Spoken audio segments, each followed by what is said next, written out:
Hey there, I'm Amelia, 28, a marketing exec with a story that'll make your head spin. At work, I'm on fire, leading campaigns that have clients singing my praises. But behind the power suits and killer presentations, there's a whole lot of baggage I've been dragging around. It all started when I was 15. My mom passed away suddenly, leaving just dad and me to figure out life without her. Those were some dark days, but dad stepped up big time. He came to all my soccer games, helped me with homework, even tried to braid my hair. Keyword, tried. We became this unstoppable duo, just dad and me. Fast forward to last week. I'm out grabbing coffee with my bestie Megan when she brings up my love life, or lack thereof. Amelia, when are you going to get back out there? It's been, 2 years since Tom. I nearly choke on my latte. Megs, you know why. That relationship was a nightmare. I know, she sighs, but not every guy's like him. I stir my coffee, thinking back. Tom had been charming at first, showing up at work with flowers, surprising me with sweet gestures. But then he got possessive. Megan's face darkens. Yeah, the constant texts, getting mad if you hung out with friends, telling you your work clothes were too revealing. It was like he was trying to control every part of you. I smile gratefully at Megan. Thanks to you and your midnight ice cream runs, I made it out. Work has been good though, especially since Jason joined the team. He's a total sweetheart, always has my back during presentations. I've caught him looking at me a few times, but after Tom, I'm just not ready. Then my phone buzzes. It's Dad. Hey, sweetie, got a minute? For you? Always. What's up?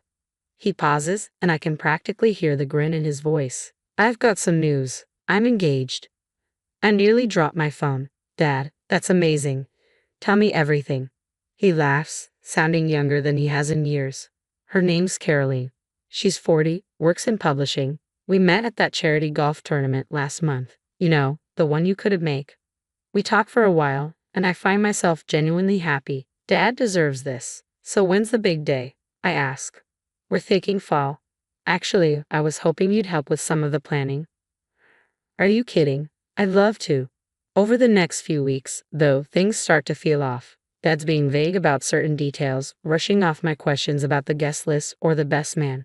Don't worry, sweetie. Caroline's handling most of it. I try to brush it off, but I get that nagging feeling. The same one I had when things started going south with Tom. But this is Dad, right? My rock through everything. He wouldn't keep secrets from me, would he? Then one afternoon, I'm out for lunch with Jason, picking at my salad while he talks about some new campaign strategy. I'm only half listening, my mind spinning with questions about Dad's sudden secrecy. Earth to Amelia. Jason waves a hand in front of my face. You okay? You seem a million miles away. I'm about to answer when I catch a snippet of conversation from the table behind us. Can you believe David's having his daughter's ex as his best man? Talk about awkward. My fork clatters to my plate. Jason looks at me, concerned. Amelia, what's wrong? I hold up a hand, my heart pounding as I strain to hear more. I heard it was pretty messy between them. Tom, right? Guess he and David are best buds now. The room starts to spin. Jason's saying something, but I can't hear him over the roaring in my ears. Tom, best man, Dad. I'm on my feet before I know it, mumbling some excuse to Jason. Moments later, I'm in my car, speeding toward Dad's place. I burst through the front door without knocking. Dad steps out of his study, surprised. Amelia, what's wrong? Is it true?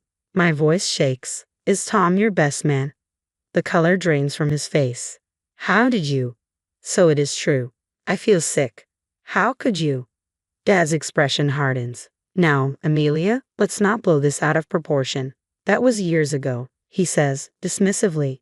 People change. Tom and I have become good friends through our new business venture. He's not the same person he was. I can't believe what I'm hearing. So what, your new friendship trumps what he did to me? Oh, come on, Dad scoffs. That was just youthful drama. You're both adults now. Can't you put it behind you? Without another word, I turn and walk out, ignoring him calling after me. I drive aimlessly for hours, finally ending up at Megan's. She opens the door, takes one look at me, and pulls me into a hug. Oh, honey, what happened? Through tears, I spill everything. Megan listens, her face growing darker with each word. That manipulative bastard, she mutters when I finish. Both of them. My phone buzzes. It's Jason, checking if I'm okay. I text him to come over, and when he arrives, I rehash the entire story. Jason's usually cheerful face is serious. Amelia, I hate to say it, but your dad's behavior is toxic as hell. Megan nods. He's gaslighting you, sweetie, making you doubt your own experiences. But he's my dad, I protest weakly. He's always been there for me.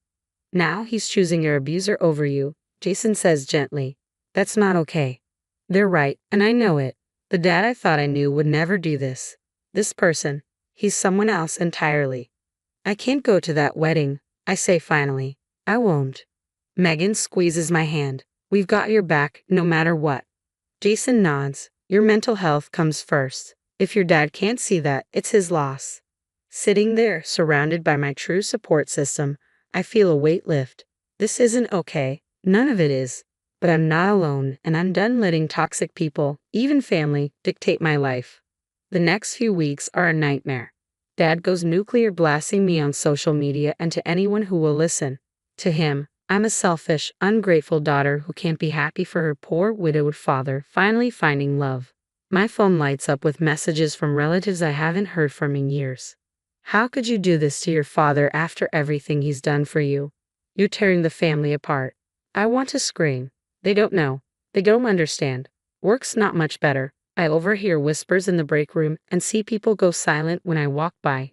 It's high school all over again, and I'm the outcast. One day, I'm grabbing coffee when I hear Susan from accounting murmur. She's just jealous because her ex upgraded to her dad. The mug slips from my hand, shattering on the floor. Everyone turns to stare. I freeze, humiliated, until suddenly Jason's there. All right, show's over, he says loudly. Don't you all have work to do? He guides me back to my office, closing the door behind us. You okay? He asks softly. I shake my head, fighting back tears. I don't know how much more of this I can take. Jason's quiet for a moment. You know, my sister went through something similar. Her ex, he was a real piece of work. When she finally left him, half the family turned on her. What did she do? Therapy, he says simply. Helped her see she wasn't crazy, that she deserved better. 2 days later, I'm sitting across from Dr. Evans, pouring out my heart. She listens in a way no one has in a long time. It's hard. Some days I want to cave, to apologize just to make the drama stop. But then I remember Tom. How it felt to lose myself. Never again. Jason has been amazing through all this. He shuts down gossip at work, brings me coffee on rough mornings. There's something there, but I'm not ready. Not yet. As Dad's wedding day approaches, the pressure intensifies. Caroline even shows up at my apartment, pleading with me. It would mean so much to your father, she says. Can't you put aside your differences for one day? I take a deep breath. Caroline, I'm sorry, but no. My mental health isn't something I'm willing to compromise on. Not anymore. That night, I'm scrolling through my phone when an ad pops up. Discover yourself in Thailand. Suddenly, I know what I need to do. The next morning, I march into my boss's office. I'd like to take some personal leave. I say, 2 weeks, starting on the 15th. My boss looks at me over her glasses. The 15th, isn't that your father's wedding day? Yes, I answer steadily. I think it's time I did something for myself. She nods, understanding in her eyes. Approved. You've more than earned it. I book my tickets that afternoon, and as I click confirm, a weight lifts off my shoulders. For the first time in months, I feel excited. That evening, I meet Megan and Jason for drinks, and their eyes go wide when I tell them my plans. Thailand. Megan squeals. Girl, that's amazing. Jason grins. I'm proud of you, Amelia. This is a big step. I raise my glass to new beginnings and to friends who stand by you no matter what. Stepping off the plane in Thailand, I feel like a new person. 2 weeks in this beautiful place have done wonders for my soul. The chaos of the past few months seems like a distant memory. As I wait for my luggage, my phone buzzes. Megan. Total disaster. Dad got drunk and spilled all your dad's dirty laundry. Turns out Mr. Perfect had a lot to hide. Caroline bolted before they even said, I do. Oh, and guess what? The business venture went belly up. Tom screwed it up big time. I hang up feeling nothing. No anger, no satisfaction, just closure. Months fly by, and work is booming. I nail a huge presentation and am called into the boss's office. Amelia, we're promoting you to creative director. You've earned it. One day, after a talk I give to interns on workplace dynamics, a young woman approaches me, eyes shining. Your story inspired me to leave my toxic boyfriend. Thank you. Soon, I start mentoring young professionals, sharing my journey. It's healing in ways I never expected. Then, out of the blue, Dad shows up at my apartment. He looks older, defeated. Amelia, honey, can we talk? He asks. I let him in but keep my distance. I'm sorry, he starts. I made mistakes, but Tom, he manipulated me, and Caroline. Stop. Just stop, I say, holding up a hand. You're still not taking responsibility. He deflates. I just want my little girl back. I take a deep breath. Dad, I'm not that little girl anymore. I'm a woman who's learned to value herself. I don't need your approval or your presence in my life. I wish you the best, but this is goodbye. Before I know it, I'm turning 30. Megan and Jason throw me a surprise party, and as I look around at all the smiling faces, I'm overwhelmed with gratitude. While cutting the cake, Megan pulls me aside. Hey, did you hear? Tom got arrested for fraud, and your dad? He's facing an audit for that failed business. I pause, fork halfway to my mouth. Wow. You okay? Megan asks, concerned. I think for a moment. Yeah, I am. I don't feel happy about it, but what goes around comes around, huh? 2 years ago, I was lost, scared, letting others define my worth. But today, I'm standing here, surrounded by real love and support. I'm proud of who I've become and the boundaries I've set. To all of you who've been part of this journey, I say, raising a toast, thank you. And to anyone out there struggling, it gets better. You're stronger than you know. So, the story's over, but I've got a question. Was I right to cut my dad out of my life completely, or should I have given him another chance? It's not an easy call, is it?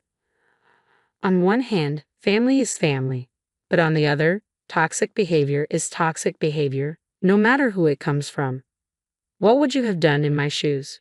Drop your thoughts in the comments below.